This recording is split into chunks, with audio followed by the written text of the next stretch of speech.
Welcome back to Best Hour of Their Day. On today's episode, we are talking about the principle of core to extremity, that idea of core to extremity movement, but also core to extremity movement violations. We're going to dive specifically today into the importance of it and where to look in a handful of different movements. So, Fern, first question I have for you is, when were you first introduced to the concept of core to extremity? The book definition of it at the level 1 course. However, physically introduced to it probably day one as an athlete, like as a little kid. They just don't teach it that way. But when you teach any type of throwing mechanics, typically the first thing you're teaching most kids to do is probably jumping or throwing something, right? So throwing a football or baseball as a child and learning how to do that. That's probably the first introduction for the vast majority of people, like in their life, to that concept. You just don't tell a child, this is core to extremity. Make sure that you start at your midline and then that radiates out to your hand. Like, you don't do it that way. Just like step, then throw. Don't throw, then step, because then it's out of sequence. I mean, really, that's not that different from coaching adults, right? Someone walks into CrossFit for the first time. We're not saying, I mean, I would challenge anyone listening. If you're saying core to extremity, You've you've already gone messed up. wrong. You've already messed up. But I was You thinking should again, you should probably never ever use that phrase.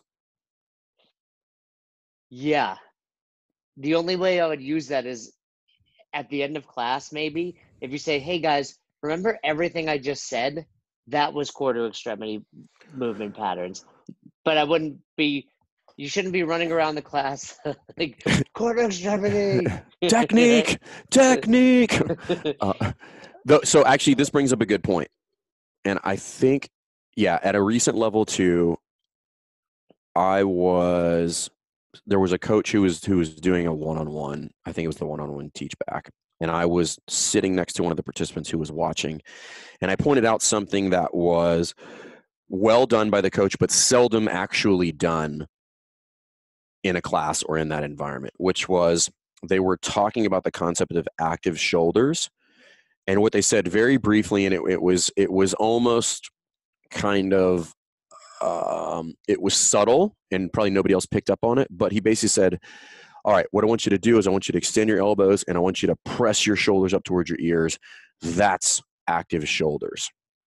So I leaned over to the coach and I said, that is an appropriate use of the term because he defined what it was. But if you're just saying active shoulders, that's different. So it's different if you are going to show everybody and then tell them that is the concept that we're talking about. I don't mean give a dissertation. I mean just here's what it is, here's what it's called, and then we move on. That's the end of it.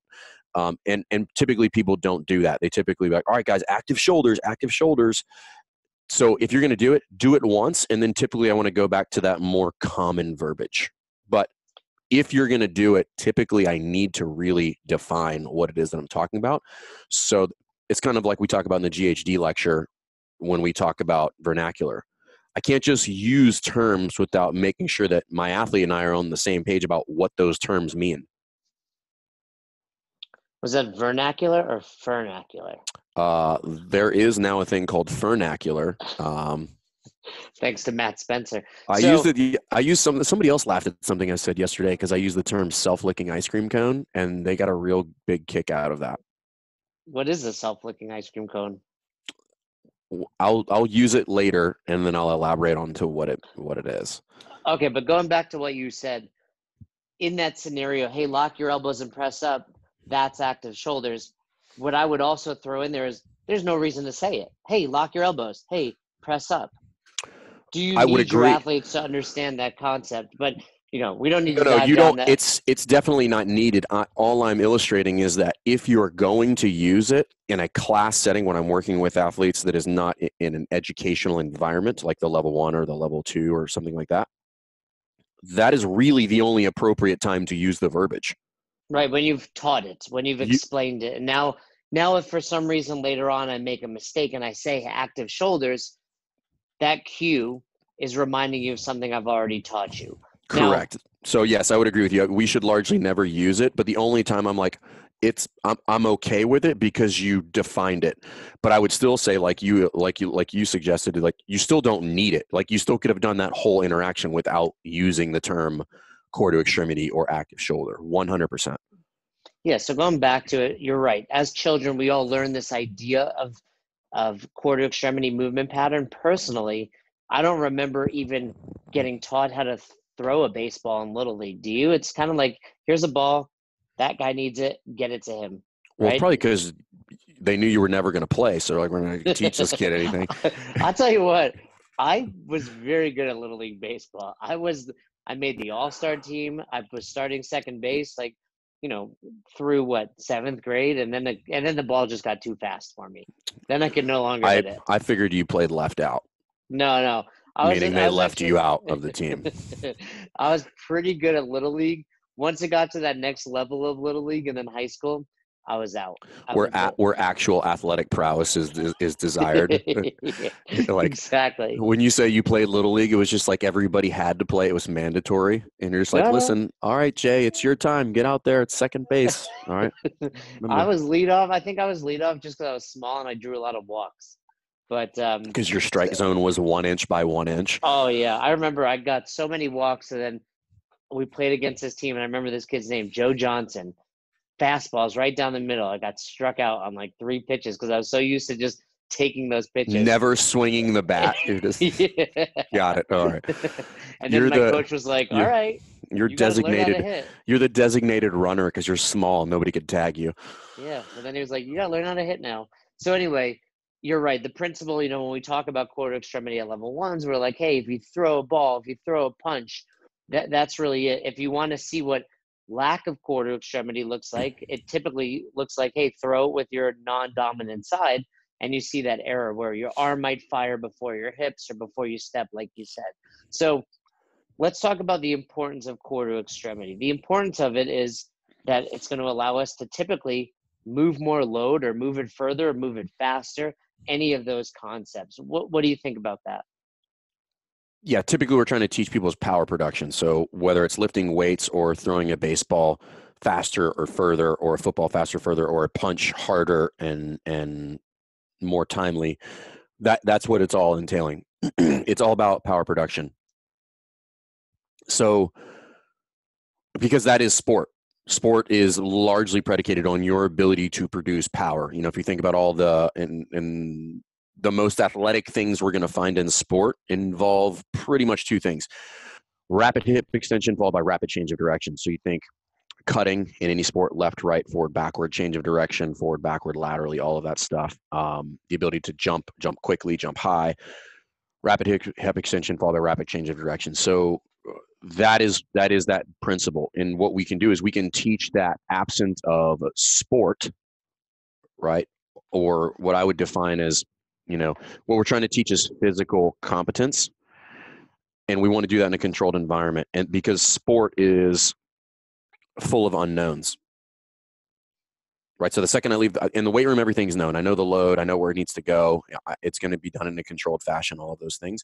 The second I move on to the playing field, not only do I have to have physical competence, but I have to have physical competence in the presence of unknowns, meaning what is this other athlete going to do? Where is the ball or object going to go where I'm going to have to react off of that? So if we don't have physical competence in a controlled environment, we definitely don't have it in an uncontrolled environment, which is exactly what sport is. Yeah, and like you're saying, there's not one sport I think someone can bring to us where hip extension doesn't play a vital role, whether it's shooting a basketball, throwing a baseball, shooting a double leg takedown in wrestling, bocce ball, throwing a golf swing, a tennis serve. It's all rapid hip extension. And you're right, it's all then change of directions. And in the CrossFit space, it typically looks like open up your hips and then drop down, or, a box jump where you're landing, or, going overhead and where your finishing position is. But you're right, it's all about, hey, how fast can you open those hips, and then how fast can you change directions? And this is typically where, if you can teach athletes this at a young age, they'll have significant advantage. So young athletes that have learned how to jump and learn where their center of gravity is and how to appropriately change direction at speed, which involves hip extension, rapid change of direction, they are head and shoulders above everybody else, because most typically athletes will not learn that until a later age. The one sport that basically gives kids is like gymnastics. That's required, right? Like every movement, if I'm doing floor, if I'm on the rings, if I'm on the parallel bars or the uneven bars, all of those things are going to involve hip extension in order to get a kip swing, in order to do any sort of skill or skill transfer. They're all there. So typically gymnastics will teach that right out of the gate. All the other sports, you to some degree have to teach it independently of the sport first, but gymnastics kind of like that is fundamental to the sport. Like you really can't do gymnastics if you don't understand that concept. I could get away with it in other sports without really having mastered the skill. And you can mask it in certain ways. But yeah, and there's little things where we all kind of let this go. So there's the obvious ones of moving a barbell. We all understand that everybody's probably heard the term hips then hands, right? If I'm doing a snatch or kettlebell swing or a clean and jerk or something like that, or even a kipping pull-up, I want the hips to extend, and then that would hand off to the hands. Whether it's a push or a pull, it doesn't matter, but it needs to go in that sequence: hips, hands, or realistically hips, shoulders, hands, depending on what we're talking about, and then go from there. If you've not seen, we posted a clip on social media on Instagram the other day about the box jump. And if you haven't watched the recent episode of Dropping In with Briar Creek, that is one of the things that I address in there. Was CrossFit is notorious, and to some degree rightfully does get a lot of criticism with regard to the box jump, because people have to some degree bastardized it. I don't mean like CrossFit Inc. I mean like CrossFit affiliates, because they let people jump without actually opening their hip, because they remove the actual concept and the real purpose of plyometrics, which is where box jumps came from for sport-specific athletes. And it now just becomes task accomplishment. I just need you to get on top of the box. To some degree, I don't really care how you do it, because box jumps are typically not used as a conditioning tool. It can be a great conditioning tool. They're typically used for that development of explosive hip extension, right? That is typically where you will see plyometrics used in a traditional strength and conditioning setting, and is typically low volume, controlled, in order to maximize power production, whether it's for height or distance. If I'm thinking about a broad jump or a max height box jump, or a bounding jump where I come off of a box and then turn that into a broad jump. So there's a lot of different ways you can do that, but in a lot of instances, we've to some degree misused the box jump. And the reason that's important is because, I mean, let's just you're good at just throwing out super random, obnoxiously ridiculous numbers. How many box jumps does the average person get in a CrossFit gym? Are you referring to how many box jumps does someone do in a given workout? No, like say the average CrossFitter who's doing CrossFit for 12 months would do X number of box jumps. 500. That's ridiculously low. You think so? Yeah. How many times have you done 50 box jumps in a workout? Well, every time you do filthy 50s, you're doing 50 box. Yeah. Okay. Okay, in a year, 1 year. Thousands. Okay, I love how you're right about this answer, even though it's a completely arbitrary number. But I love how you're right. I'm wrong. You remember yesterday? Right. Remember the other day when you said, like, let's get that on recording? Yeah, you guys remember that. No, but again, like look at the average program in any gym, and you're bound to have box jumps in there 2 to 3 times a month. And I would be willing to bet that the number is a minimum of 50 total. Yeah, and I mean, the reason you typically see a high number of those is they're not super taxing, they're unweighted. But I agree with everything you're saying. And as someone that coached plyometrics prior to CrossFit, every movement that you put in there, I coached, but never with that understanding of the ideas we're developing hip extension. And again, that video that we posted on our social media, which is great, it's true. And I think that can be said about a lot of movements. They become bastardized in the sense that they're task accomplishment. If somebody needs to take a stone over shoulder or a medicine ball clean to hit the points of performance, to hit the range of motion standards, you might not even need to open your hips. However, you're doing yourself and you're certainly doing your members a disservice by not requiring them to do that, because I promise you, if someone that's been doing CrossFit less than a year doesn't open their hips on a med ball clean, they're also not doing it on the snatch and their clean and jerk. They're not, look, the Frasers and the Tias out there, they can short their hip extension on purpose to be faster, but then also very competently open their hips for their 1 rep max clean. Your members can't do that. Yeah, that's different, because in that scenario, I'm trying to gain competitive advantage. That's not what we're doing in the CrossFit gym. I'm training to have skill transfer. And the reason I brought up the box jump is because, okay, let's say in the course of a year, we have, let's say on average, you might get 150 box jump a month. It's about 1,800 box jumps a year. It's assuming you never jump one time outside of the gym. Let's just call it an even 2,000 times that you jump a year, including all of your warm-ups. I want to change my answer to 2,000. Okay. I'm still right. So let's say 2,000, including, all of your warm-ups, right? If you're not doing broad jumps in a warm-up, all that stuff. So that's 2,000 reps of poor movement. Yeah, and poor movement and or opportunity lost. And that's the point, right? Is if we're not looking at that hip extension in some of those kind of, air quotes, less complex movements, but are actually where we train something like core to extremity, those are all reps lost in the ability to train and emphasize proper mechanics. That's why we teach jump and land as the first portion of the push jerk progression, absent of the barbell or your hands. And think about it. How many people do that correctly the first time? You're like, all right, everybody just jump and land. And it's like nobody's jumped in their life. And then I say, listen, I want you to jump like you're going to try to dunk a basketball. And then all of a sudden, everybody does it correctly. Yeah, I mean, every time I begin the push jerk and I teach the jump and land, I try to preface it with like, hey, forget about the fact that we're building this push jerk. I know that you're going to, weight is going to be that barrier to powerful hip extension, right? But I need you to jump as hard as you can. So when you have 225 on your shoulders, you're still opening your hips up.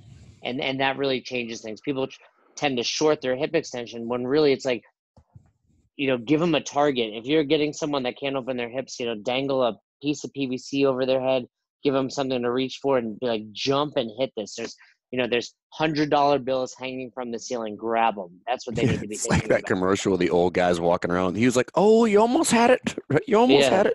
Exactly. But so that's the point with it. That's the importance of it, right? Is the skill transfer, because virtually every movement in CrossFit involves flexion or extension of the hip, unless it's a strict movement. And that's if you think frontal plane, which is again, that imaginary line that's fixed. It's not like in the medical community where that rotates with the athlete. So it's a doorway, right? I'm standing in a door frame. That door frame is the frontal plane.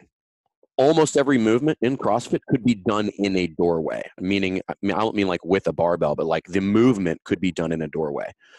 So if we think about that generally involves some sort of hip flexion into extension, or knee and hip flexion into extension.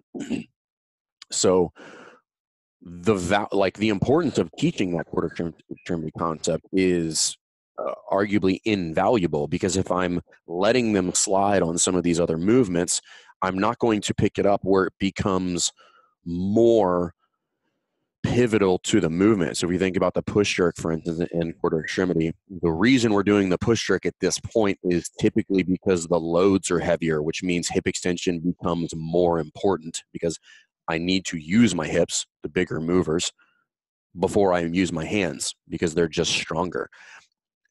And if you don't think you can get somebody a PR in the push jerk by teaching them how to jump more efficiently or more effectively or more powerfully, you're probably fooling yourself. Yeah, and that's a very good reason that every time we're doing a movement that requires that, or I would say almost any warm-up that you're throwing out there needs to include that movement pattern in there. And like we've said, it could be through box jumps so long as you're coaching it correctly, or it could be just simply break down the clean, break down the snatch, and emphasize that squeezing your butt, emphasize that jumping powerfully off the ground, emphasizing pulling your shoulders back behind your hips, extending your knees, all of those just different methods to reinforce the concept of that quarter extremity movement pattern. And this is a concept that, again, we typically see people from a coaching standpoint. So let's look at this through the lens of a coach. Not enough people are actually coaching movement during the warm-up. The warm-up is just an opportunity for me to BS and do all of those things. But those are the prime times to teach people these arguably simple concepts. And I say simple very hesitantly because they already actually know how to do them. Yeah, it's a simple, not easy, right? We all know how to stand at hip extension. And what I mean by that is, and this is an example from a CDP where I was talking to Josh Melendez, who's actually been on the podcast, and we talked about, and I think he actually mentioned it in that podcast during his warm up, during the general warm up, he was having them do broad jump. He was just having them do the broad jump. He wasn't saying anything, and I afterwards I said, "Why didn't you teach the broad jump?" And it kind of caught him off guard, because it typically does when you ask people that. He said, "Well, it's just a broad jump," and I said, "No, it's not just a broad jump, right? We can teach them how to get the hip extension and then how to land." I mean, there's two very pivotal things that happen there. If it's a 2-foot takeoff and a 2-foot landing for a broad jump, I need proper hip extension in order to jump properly. And then I want to see them land in a solid position. Hopefully it looks like something like a squat where their weight is balanced about the foot. Excuse me. Where their weight is balanced about the foot. So there's two concepts I can teach in something, again, air quotes, simple, like the broad jump, that is going to have significant carryover to other movements. And these are all the places, and you can do lateral hops as well. If you haven't trained athletes to do kind of like power lateral hops, which is like a pretty significant lateral hop, not just a short lateral hop, but like trying to really drive off of that back foot and then land. That's another place where I get to teach extension in order to do that well. So let's take this episode on quarter extremity and let's kind of put a bow on it there, in the sense that we're talking about the importance of it. I want to have more episodes on how we teach it, how we see it, and how we correct it. But I want to just take one last point of it and say, okay, what are some of the best ways we can get our athletes to understand it in a simple, short, effective way, maybe in the warm-up or maybe as they're preparing in a more specific warm-up? I'm always a big proponent of just using things that athletes already know how to do, because it takes a lot of the teaching aspect out of it, and I can go right to the coaching. So again, we'll go back to the push jerk because it's easy, and that is actually already built into the progression. It starts with jumping, right? So jumping, one of the more natural human movements that we all do, is exactly that, right? It is inherently quarter extremity. And you'll see this violated in many, many different ways. Lack of hip extension, lack of knee extension, early ankle extension, like all of that stuff. And teaching people how to do that by simply bringing it back down to the most basic fundamental human movement of jumping typically will correct it.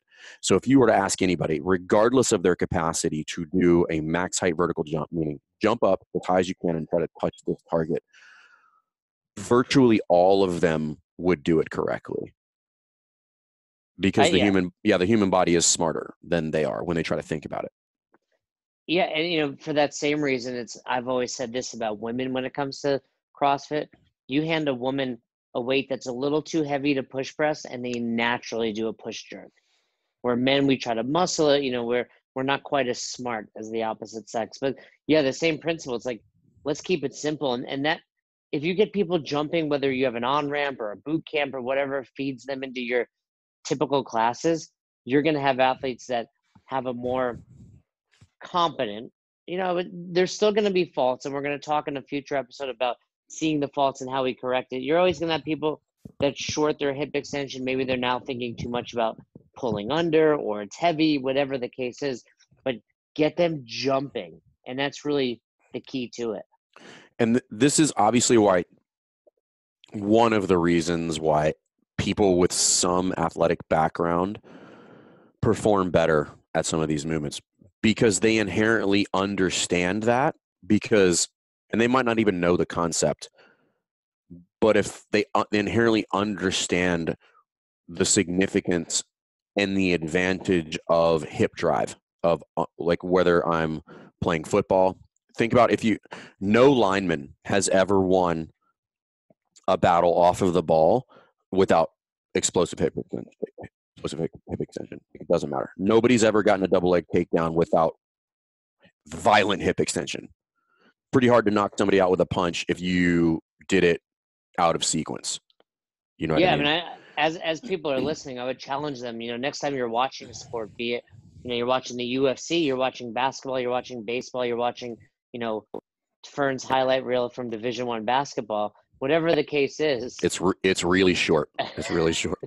I challenge you to look for that hip extension, and you're gonna see it, because you're gonna see it everywhere.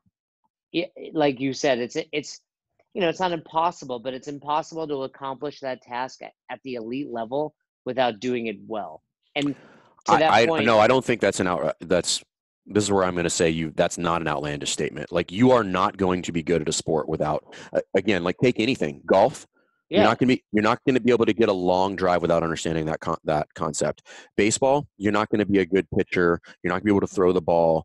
Basketball, you can't jump or sprint quickly without understanding that concept. Football, same thing. Like, try blocking another grown human being without understanding the concept of hip extension. You're going to get flat back real quick. So it's just part of sport. Like, and this is across all sports, field hockey, lacrosse, all of those things. It's everywhere. And then again, it's one of these things where, like, depending on what you do for a living, you're going to find it there too. If you're working on a ranch or something like that, like, try baling and moving hay or roping cattle or any of those things without doing that stuff. Like, it's not going to look the same, but the concept is still there, still intact. Yeah. I mean, imagine you're at home and you got to put something on a top shelf and it's on the floor and it's heavy. You're going to open your hips powerfully to get that thing to your shoulders before you push press it by opening your hips again to get it overhead. So basically what we're telling you is core to extremity is life, and you need to understand that concept. We're going to continue this conversation with how we go about teaching it, how we go about seeing it, and how we go about correcting it. But let's start right there. But the challenge is, as you teach people this, you cannot use the words core to extremity. No, do not do that. Unless if you say that, I want you to, at the bare minimum, imagine Jay running into your gym, and when he runs up to you, you look down at him. And I say down on purpose. Impressed you look by his down stature at him. and girth. he runs in your gym with his short little legs, and then you look down at him, and he just says, "Stop doing that," and you listen to him. And I turn around and sprint out. That's a good visual for everybody. There you go. So that's what happened. Now, of course, like Fern said, though, if you're like, "Hey guys, I'm telling you to jump, I'm telling you to stand, I'm telling you to do X, Y, and Z to get that core to extremity," that's different. But again, I feel like that's a little gray. And some people listening, it's like, we need to keep it black and white. If you say it, I'm naked streaking at your gym, and that's it, you're in trouble. Bring your green hat. I think you just came up with another shirt idea too. Core to extremity is life. Yeah, I'm going to take 90% of the profits on that because you had nothing to do with it. I mean, so you're going to get $1. Hey, based on all the pictures I'm seeing of people that got our Do That Just Better shirt. I got to email Matt. I still haven't gotten mine yet. Oh, I wear mine every day. Listen, guys, here's the deal, everybody. Everybody always messages us afterwards, be like, "I didn't get a shirt." I'm like, we put it out 1,000,000 times. Again, yeah. We're trying. You guys are the members in the gym when we're like, pre-orders, everybody, and they're like, okay, and then we order them. Everybody gets a shirt, and then you're just like, "Where's my shirt?" And I'm like, "It was a pre-order." I'm like, but can I get one? I didn't see it. I didn't see it. You didn't tell me about it. Okay, actually, here. This is a good segue in here. Here's a little tactic for all you guys. A, go back and listen to the episode with Matt on retail and doing pre-orders. Secondly, if you want to double your pre-order sales, simply by doing that. So A, you should be sending out emails, posting on social media and all that stuff and letting people know that. We've been doing this for the past like 2 weeks. Put a sign-up sheet, and after every class, just be like, "Hey, who wants a shirt? We're just going to order it for you." And people are like, "Yeah, I want one." Like I've sold like 15 shirts in the past 5 classes simply by doing that, because people are just not going to go as easy as you make it. They're not going to do it. So do both. Some people like already ordered it, and everybody else, I'm like, you want one? And they're like, yeah, I want one. Put me down. Actually, put me down for 2. And I'm like, done. And then let's be clear, you have their credit card on file, so you don't Yeah, have to just go in chase there. after them. I did just go in there and run it. What you would do is you would just charge them for it, and then tell Matt to add those, for Matt from Forever Fierce, to add those to the order. But I'm going to probably get at least 50 to 60% more orders on this one than I have in the past, because I wasn't doing that. But So I agree anyway, with you. If you just, whether you use Sugar Water, Watify, if you just slap it on the announcement section, people will look past it. Like one thing, I agree with you. If you have a whiteboard, you can write it there. So you should have a list of announcements that your coaches go over. My jiu-jitsu school does this great. There's always a clipboard at the front of the class on the mats with a list of announcements. So regardless of who's teaching, how often they teach, how well they know what's going on, they just grab it and read it. And they grab it and that's read how you it. should be doing. Yeah, but so what we've done is there's a clipboard, and it's got pictures of the shirt and then a sign-up sheet underneath it. And then on the whiteboard, we hang another picture of the shirt. We tell people the order's there. And then at the end of the class, the coach is like, hey, if you haven't ordered a shirt, just tell me, give me your name. I'll take it right now. We'll do it for you. You don't have to do anything. Done. Perfect. So there you go. You got a whole conversation on quarter extremity. You get a little tip there on how to maximize your pre-order sales. That's what we do for here on Best Hour of Their Day. Listen, I don't know what you guys want from us. This is a lot. You're welcome. You are welcome. Thanks for listening to Best Hour of Their Day. If you haven't heard about Anchor, it's the easiest way to make a podcast. Let me explain. First of all, it's free. How cool is that? There's a creation tool that allows you to record and edit your podcast right from your phone or computer, so it becomes super simple. Some of these episodes with Fern or Todd or myself chatting with one another, we've done right within the app itself. Anchor will make it easy to distribute your podcast to all platforms, Spotify, Apple, and many more. And you can make money from your podcast with no minimum listenership. It's everything you need to make an awesome podcast in one place. All you have to do is download the free Anchor app or go to anchor.fm to get started today. Come on, who doesn't have Spotify at this point?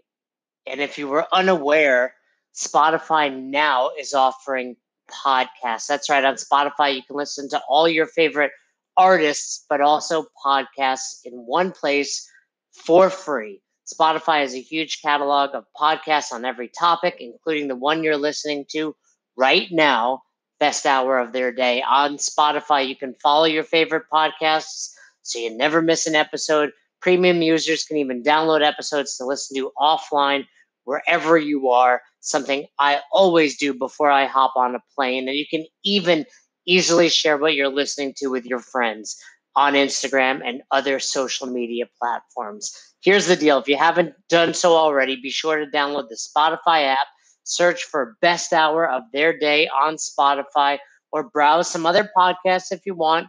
You can find them in your library tab.